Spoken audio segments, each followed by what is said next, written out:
నిన్న రేవంత్ రెడ్డి గారు రాష్ట్ర ముఖ్యమంత్రి గారు గౌరవ ప్రధానమంత్రి మోడీ గారి కులం గురించి మాట్లాడిన అంశాన్ని బీజేపీ నాయకులు నానా హైరాణ పడుతూ ఉన్నారు.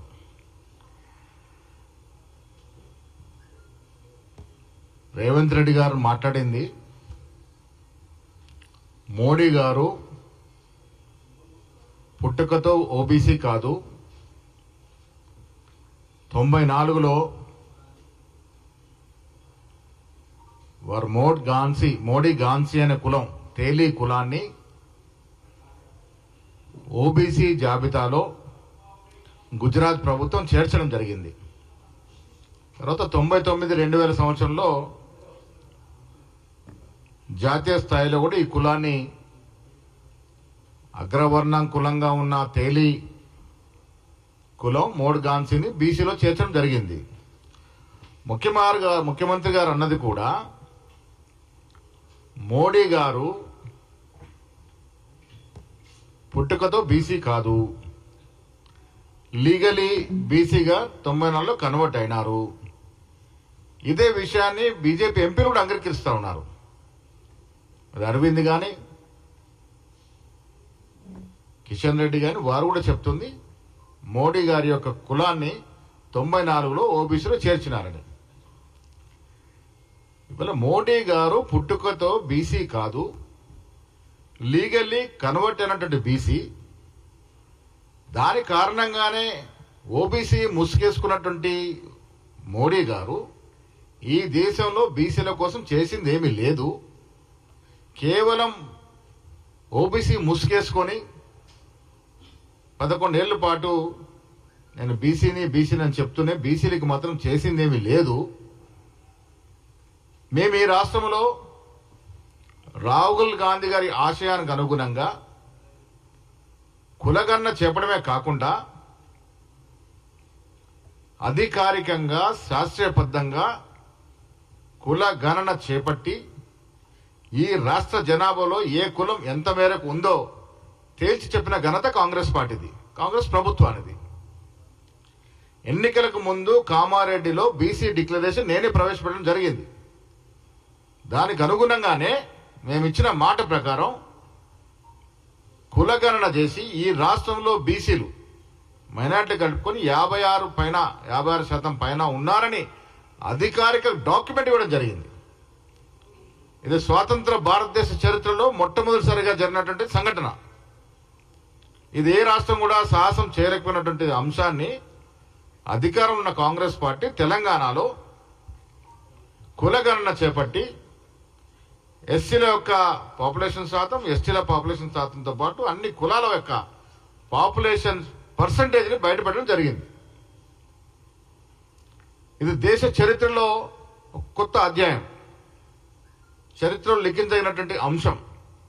ఎన్నో ఏళ్లుగా ఎదురుస్తున్నటువంటి బీసీ సామాజిక వర్గాలకి గొప్ప అవకాశాన్ని ఈ రాష్ట్రంలో ముఖ్యమంత్రి రేవంత్ రెడ్డి గారు కాంగ్రెస్ ప్రభుత్వం ఇవ్వడం జరిగింది. రేవంత్ రెడ్డి గారు అన్న మాటల్ని నానా హైరాణ గురై దాన్ని రకరకాలుగా మాట్లాడుతూ ఒక పెద్ద అంశంగా మార్చే ప్రయత్నం బీజేపీ నాయకులు చేస్తూ ఉన్నారు. బండి సంజయ్ గారు ఏదేదో మాట్లాడుతూ ఉన్నారు.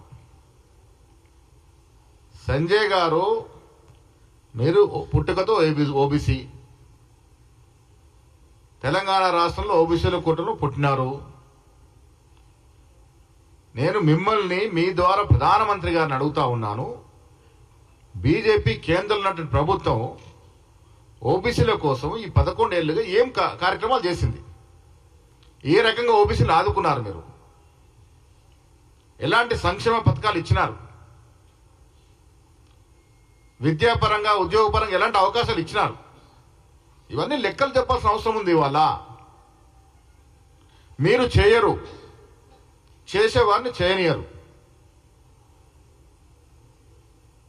ఆనాడు రాష్ట్ర మీరు బీసీగా బీజేపీ అధ్యక్షుడిగా ఉంటే కష్టపడుతున్న మిమ్మల్ని బీజేపీ తీసి ఉతికి పారేసింది బయటకి.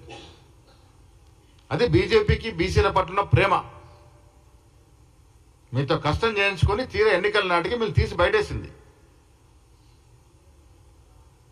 అదే బీజేపీకి బీసీల పట్ల ఉన్న చిత్తశుద్ధి.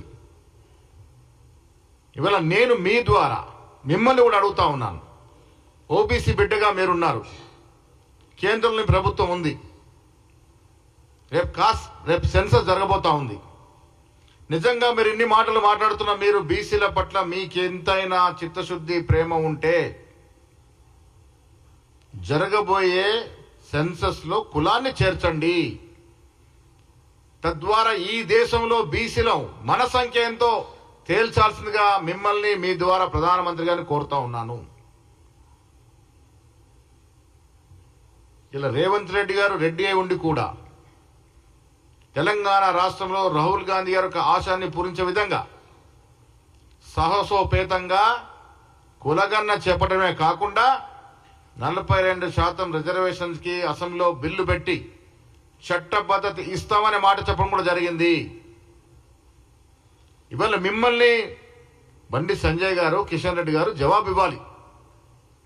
రేపు అసెంబ్లీలో బిల్లు పెట్టి మేము చట్టబద్ధత తెస్తాం, మీరు కేంద్ర ప్రభుత్వం వరకు తీసుకెళ్లి ఈ రాష్ట్రంలో బీసీలకు అన్యాయం జరుగుతుంది, దేశంలో బీసీలకు అన్యాయం జరుగుతుంది కాబట్టి ఈ అంశాన్ని రేపు తెలంగాణ అసెంబ్లీలో జరగబోయే బిల్లు, ప్రవేశపెట్టే బిల్లు పాస్ అయిన తర్వాత దాన్ని 9th షెడ్యూల్లో చేర్చి రాజ్యాంగ సవరణ చేసి యావత్ దేశంలో బీసీలకు న్యాయం చేస్తారా? ఇది సూటిగా మీరు జవాబు చెప్పాల్సిందిగా నేను బండి సంజయ్ గారిని అడుగుతా ఉన్నాను. రేపు జరగబోయే సెన్సస్ లో కులాన్ని చేర్చుతారా లేదా? చేర్చి మీ చిత్తశుద్ధిని చాటుకుంటారా? లేక ఓబీసీ అని ముసిగేసి ఇన్నాళ్ళు తతంగా నడిపిన మోడీ గారిని ముందర పెట్టి అదే రకంగా ఓబీసీల్ని వంచిస్తారా? చెప్పాల్సిందిగా మీ ద్వారా నేను బండి సంజయ్ గారిని సూటిగా అడుగుతా ఉన్నాను. మీరు కానీ బీఆర్ఎస్ కానీ వీళ్ళ కాంగ్రెస్ పార్టీ ఒక చరిత్రాత్మక నిర్ణయం తీసుకొని బీసీలకు కులగణన చేసి బీసీల సంఖ్యని అధికారికంగా ప్రకటిస్తే కడుపు మంటతో మాట్లాడుతూ ఉన్నారు.